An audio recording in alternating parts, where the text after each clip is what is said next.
নোয়াখালীতে কমেছে জলাবদ্ধতা, তবে সদর, বেগমগঞ্জ, সেনবাগ, সোনাইমুড়ি উপজেলার বেশ কিছু এলাকায় রয়েছে পানি। দুর্ভোগে অন্তত 10 লাখ মানুষ। আরও জানাতে সরাসরি যোগ দিচ্ছেন সহকর্মী সুমন ভৌমিক। সুমন,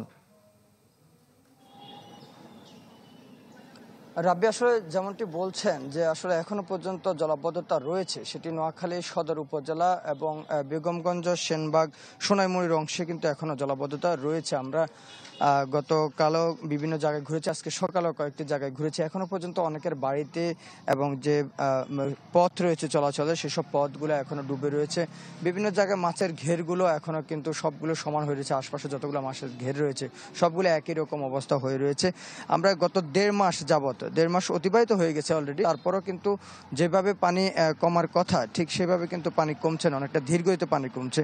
মধ্যখানে গত শুক্রবার এবং শনিবার যখন বৃষ্টি হয়েছে, তখন আবার যেটুকু পানি শুক্রবারের আগে যেটুকু পানি কমেছে সেটুকু কিন্তু আবার শুক্র শনিবারের বৃষ্টিতে কিন্তু হয়ে গেছে।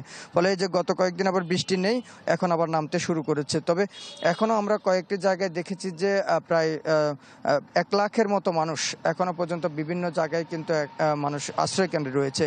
যে এখানকার যারা নিজস্ব কিছু লোকজনের ভবন রয়েছে সেটি, এবং স্কুল, কলেজ, মাদ্রাসা, মসজিদ, এসব জায়গায় কিন্তু এখনো পর্যন্ত মানুষ রয়েছে। সব মিলিয়ে আজকে বিকেলের দিকে জেলা প্রশাসক যেহেতু নতুন এসেছে, তিনি একটি সাংবাদিক সহ বিভিন্ন পেশাজীবীদেরকে ডেকেছেন যে কিভাবে এই পানি থেকে রক্ষা পাওয়া যায়, সেটি হয়তো সেখানে কোনো সলিউশনের কথা আমরা জানতে পারবো। রাব্বি, সুমন, আপনাকে ধন্যবাদ।